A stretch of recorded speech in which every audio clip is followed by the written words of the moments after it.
his name was actually Doug. That's the worst of it. Like, pick a struggle, you know?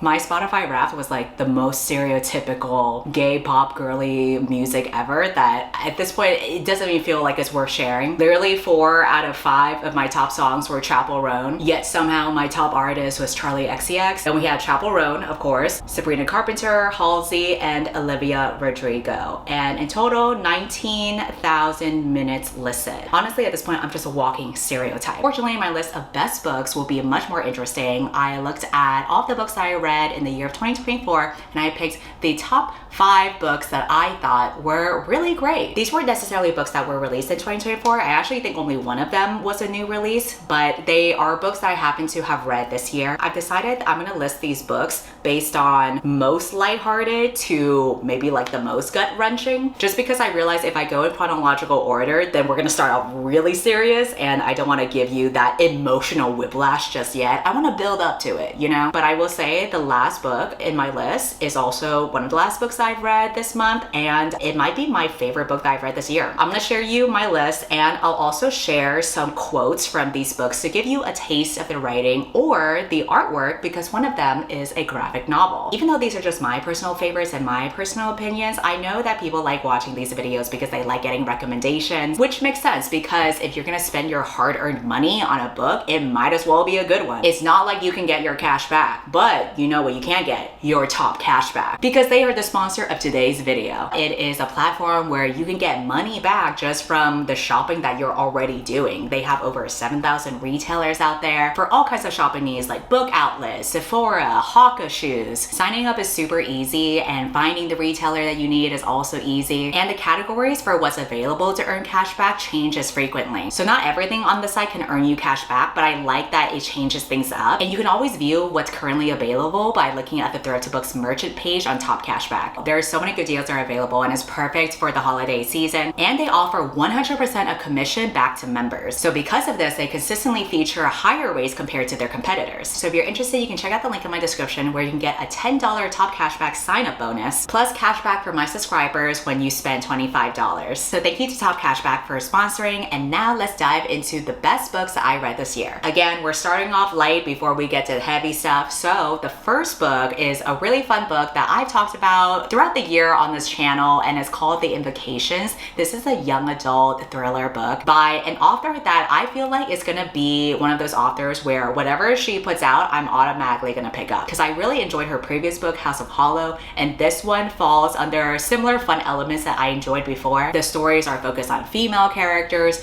there's feminist themes to it, and the writing is just really fun. Basically, you follow 3 girlies out there, and there's a supernatural killer on the loose. One girl has a mission to try to bring her sister back from the dead, because that's, you know, such a healthy coping mechanism for grieving. Another girl is the daughter of a billionaire, and instead of getting to enjoy her privilege, she has to deal with physical and mental ailments from making a deal with the devil. So now she's just cursed. So she's desperate to find someone to help her undo the curse. So the two of them kind of have similar goals with wanting to dabble into the occult, and there comes the third girl with helping them out with that. She is a witch who has previously helped other women who were trying to escape desperate situations, but the mysterious thing is that all of her previous clients have now been turning up dead throughout London. So when the 2 girlies turn to this witch to try to get her to help, she's like, I got my own problems out here. I thought I was helping people, but now they're all dropping like flies. So something bigger is going on here. So the 3 of them start this alliance to track down who is the serial killer who is trying to find these women,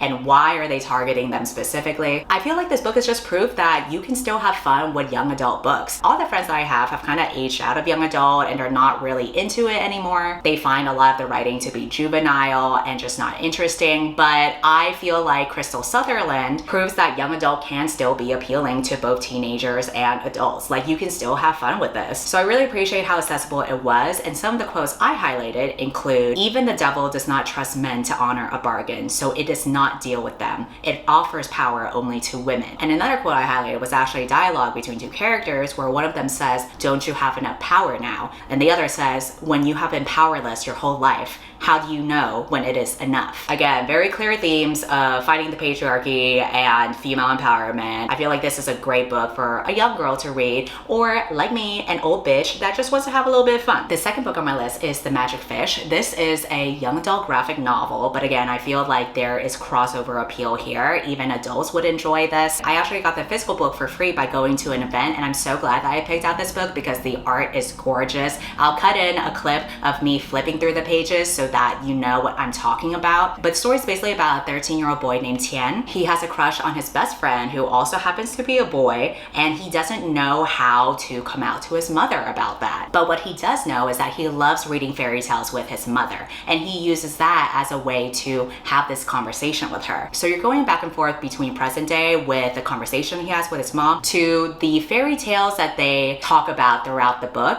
and how even the fairy tales draw parallels to his own mother's experiences in history, specifically with how she escaped Vietnam after the war and her returning to Vietnam almost a decade later. What's cool about the fairy tales that they talk about in the book is that a lot of these are popular classics, and yet they have been reinterpreted to fit more within the lens of historical Vietnam and the experience of being an immigrant from Southeast Asia. So the book juggles a lot of great things, like being a fairy tale retelling, a coming out story, and also a story about immigration and communicating with your family and familial love and acceptance. I'm sure this is the kind of book that would put the immigrants in a chokehold, because at the core of this beautiful artwork and these fairy tales that are dressed up in these Vietnamese characters and beautiful Vietnamese clothing and ornaments, it at the core of it is about the love between the mom and the son and how she has sacrificed so much for him. But despite the love that they have for each other, they're constrained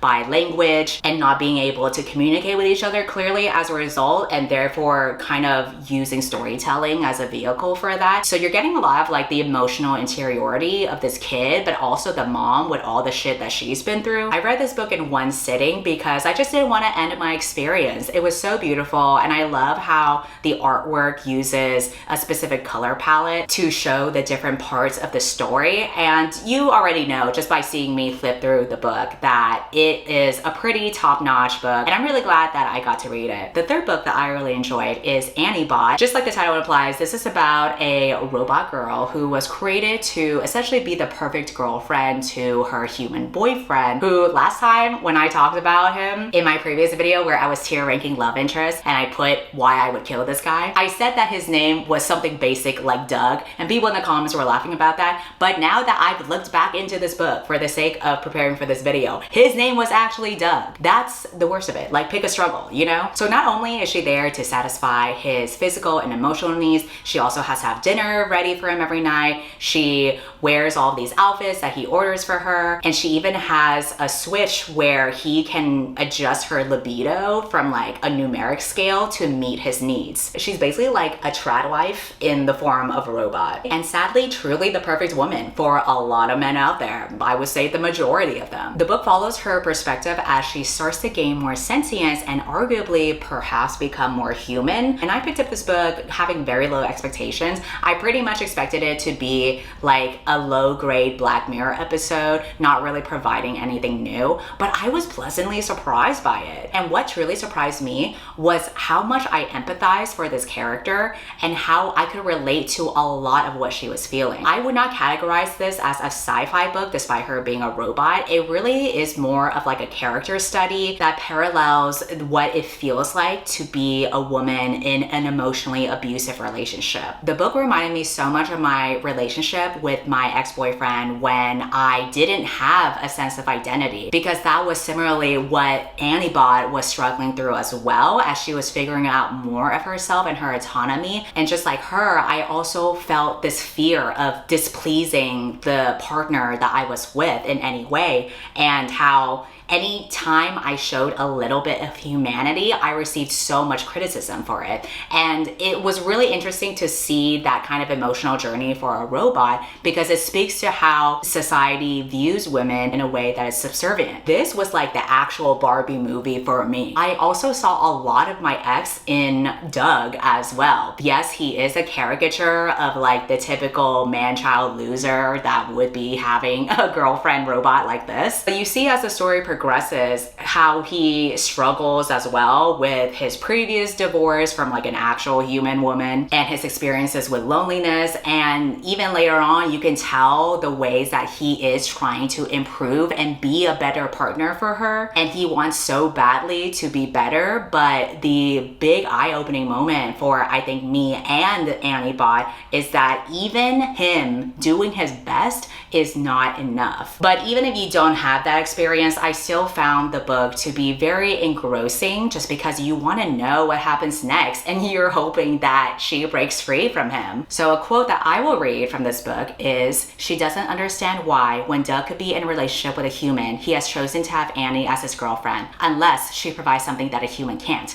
like undivided attention. He is the only star in their system," she realizes. He had no competition. No one needed to listen to Annie like she's her own protagonist, because she is not. She had no outside separate life beyond his. They had no issue of imbalance between them, because they have no question ever of who has complete power. Also, if you are a girly out there who's trying to decenter men, this may be required reading material for you. Join the rest of us. I jumped that ship a long time ago. Perhaps another reason to decenter men is the next book on my list called Not That Bad. This is a nonfiction book that is an anthology from different writers who write their experiences with rape culture. And it isn't necessarily the act of rape, although that is talked about in a lot of the essays, but some of it is just what it feels like to walk down the street and have a man harass you or see you as just a body and nothing else. This was a book that I actually reread a long time ago, but I forgot that I did, because when I first read it, it didn't really hit for me as much as it did, and maybe I just needed to grow up a little bit more or become more jaded by society. When I reread it this year, I listened to it as an audiobook, and that really enhanced the experience for me because all of the essays are narrated by different people and sometimes the writers themselves. So I think it really added that personal touch and made the writing feel more visceral. I also really appreciate the variety of writers in this anthology as well. We had cis women, trans women, we had men, because obviously men can be victims as well. We had lawyers who learned what other lawyers are taught to do when they are defending a rapist and how you can dehumanize the victim and try to blame them. We have a journalist writing about their experience researching refugees who are very commonly victims of rape and the things that they have to experience and endure in order to try to have some chance of a better life. And then obviously we have the everyday stories of just going out in the street and being harassed. And I think maybe the reason why I really resonated with this more than I did upon my initial reading is that I have come to terms that experiences in my life when I was younger were things that I had casually brushed off at the time, but were actually assault. And I had also uncovered an old email that I had sent to my ex, detailing things that he did that I completely forgot about. It made me realize the ways that I had blocked this from my brain, I guess, to like not come to terms with what happened. Even beyond those incidents though, there are things that just happen to like me as it does to every other woman with being like harassed or stalked or whatever. And they all just build up into this permeating culture. And I think reading this book just brought back a lot of memories for me, as I'm sure it will for other readers.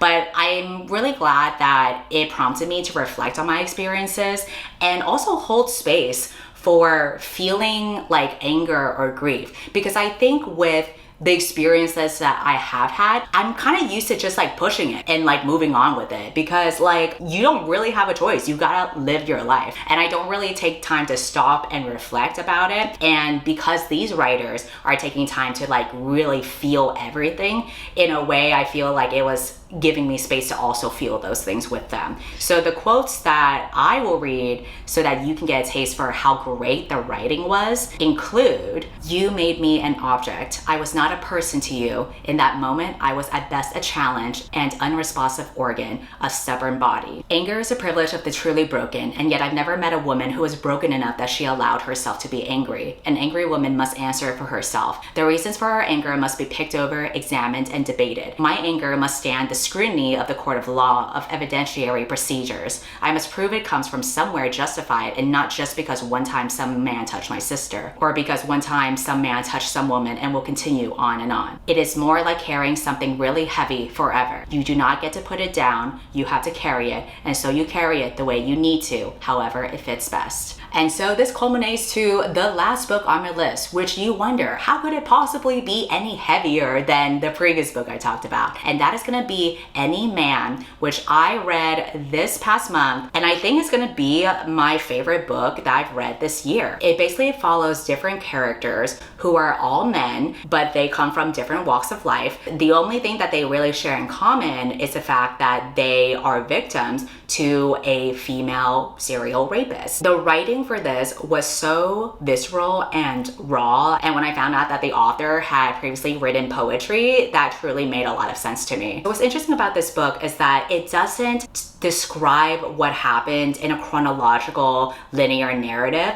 but rather it shows the aftermath of what all these men have to deal with. They have to deal with police and being doubted by them. They have to feel shame and alienation from their friends and family. And then when it blows up into a bigger public spectacle with the media, they have to deal with people just not taking it seriously. And I found the audiobook to be such an amazing production because it had a full cast.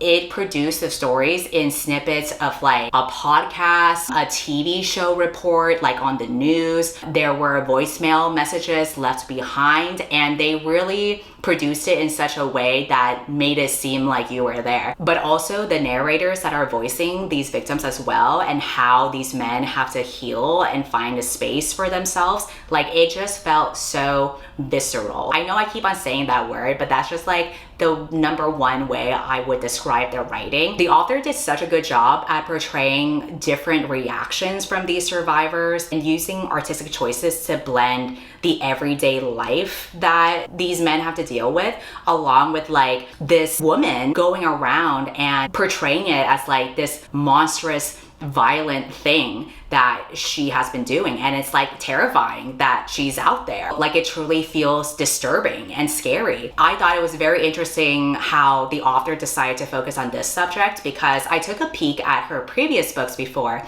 and it seems like she writes a lot about feminism and rape culture. And so I would assume that, you know, this subject matter is something that she's very close to. I think it's very interesting that she took on this challenge of writing it from male perspectives and shedding a different light on that, and really just truly knocking it out the park with it. So the quote that I'm gonna leave from her says, "I'm in a body. It is not the one I came here with, but it is the one I'll leave here in. I will take care of it. It belongs to me now. My pain, I will take care of it. It belongs to me now." So that pretty much summarizes the top 5 books that I read this year. And if you read any other books that you really enjoyed this past year, let me know, because I have really been voraciously reading a lot of books this past month recently. Like, I am in the opposite of a reading slump right now, and I am just going through tons of different stories from tons of different genres. So I'm excited to keep it up well along into the new year. So you made this far, thanks for watching. And thank you again to TopCashback for sponsoring. Don't forget that you can sign up with the link in my description so that you can get that sign up bonus as well as cashback. And I will see you next time for the worst books I read in the year. Goodbye.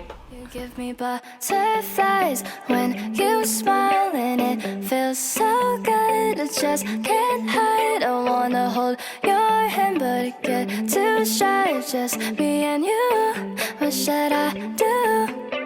I used to be so quiet, like a flower on your